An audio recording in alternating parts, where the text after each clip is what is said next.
মধ্যে দিয়েও এই সম্মেলন অনুষ্ঠিত হচ্ছে এবং সফল হচ্ছে। এই জন্য আল্লাহ পাকের দরবারে শুকর আদায় করি, আলহামদুলিল্লাহ।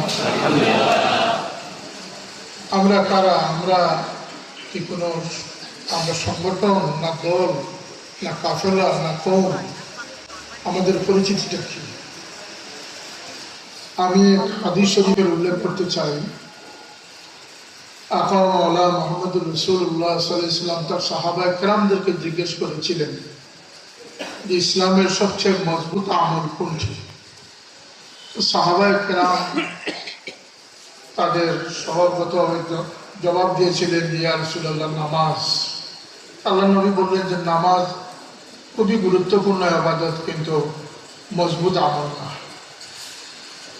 সাহাবায়ে কেরাম আবার জবাব দিলেন, ইয়া রাসূলুল্লাহ, তাইলে রোজা? আল্লাহ নবী বললেন যে না। হজ, যাকাত, এইভাবে সাহাবায়ে কেরাম জবাব দিলেন।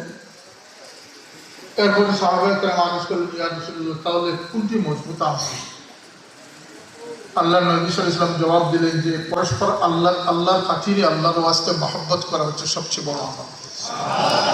ইসলামের সবচেয়ে মজবুত আমল হচ্ছে পরস্পর আল্লাহর ওয়াস্তে মহব্বত করা।